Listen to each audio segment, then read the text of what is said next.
Fakta menarik tentang Soekarno, sang proklamator. 1. Memiliki nasionalisme yang tinggi.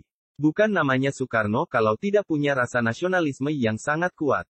Presiden pertama Republik Indonesia ini sudah tidak diragukan lagi nasionalismenya. Beliau berjuang supaya Indonesia terbebas dari kolonialisme dalam memperjuangkan kemerdekaan. Beliau sering dipenjara dan dibuang ke berbagai tempat di Indonesia dan diasingkan di luar pulau.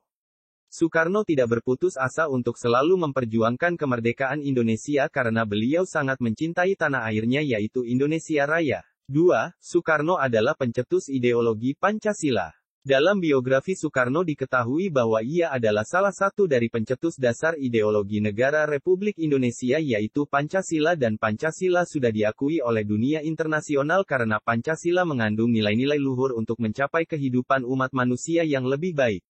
Soekarno mencantumkan Pancasila dalam pidatonya di PBB yang berjudul Membangun Dunia Baru. Pidatonya tersebut mendapat sambutan yang antusias oleh para hadirin sidang umum PBB.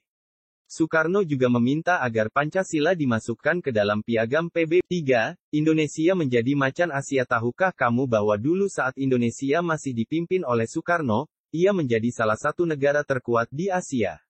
Dalam hal persenjataan pada waktu itu Indonesia memiliki hubungan yang sangat erat dengan Uni Soviet. Banyak persenjataan yang diberikan oleh Uni Soviet kepada Indonesia saat upaya merebut Irian Barat dari Belanda. Tidak ada satupun negara di kawasan Asia yang berani macam-macam dengan Indonesia dikarenakan Indonesia mempunyai alat persenjataan yang modern dan canggih buatan Uni Soviet. 4. Soekarno memperjuangkan negara-negara yang dijajah. Soekarno memperjuangkan negara yang masih dijajah di Asia dan di Afrika agar meraih kemerdekaannya. Seorang Soekarno juga memperjuangkan nasib bangsa dan negara-negara lain di dunia yang masih dijajah melalui konferensi Asia Afrika yang diprakarsai olehnya.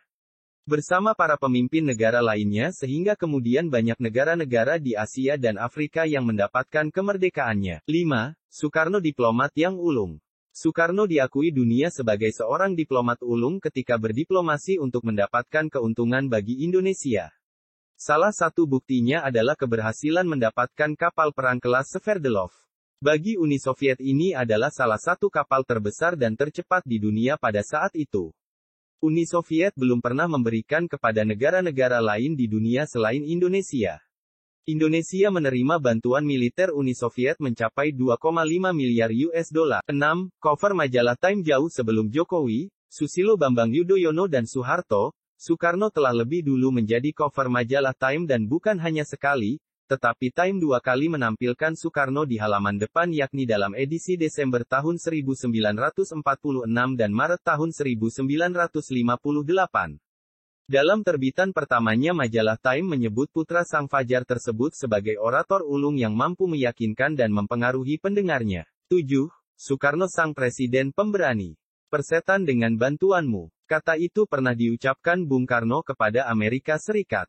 Kata-kata yang dikeluarkan Presiden pertama Indonesia itu terjadi karena melihat ada udang di balik batu dalam kasus bantuan tersebut. Sifat bantuan tersebut tidak tulus namun digunakan sebagai bahan untuk menekan negara penerima untuk memerangi paham komunisme di Asia. 8. Soekarno, Presiden yang sangat dihormati oleh Amerika. Soekarno ketika menjadi Presiden Indonesia sangat dihormati dan disegani oleh Amerika Serikat. Salah satu peristiwa yang membuktikan adalah saat Presiden Soekarno disambut secara militer oleh Amerika dengan tembakan kehormatan sebanyak 21 kali. 9. Soekarno mengusir kontingen Israel sebagai bentuk dukungan terhadap Palestina. Soekarno menunjukkan dengan tindakan nyata dengan mengusir kontingen Israel dalam Asian Games 1962 di Jakarta. Sebagai balasan Komite Olimpiade Internasional membatalkan keikutsertaan Indonesia di Olimpiade Tokyo di 1664. 10. Soekarno, tokoh pemersatu Indonesia. Indonesia menjadi sebuah negara yang terdiri dari berbagai macam budaya, suku, agama yang terpisahkan oleh daratan dan lautan yang luas. Karena Soekarno dan para pahlawan lainnya saat ini kita tidak bisa melihat Indonesia tetap bersatu dari Sabang sampai Merauke. Jangan lupa di like dan subscribe channel YouTube Info Indonesiaku.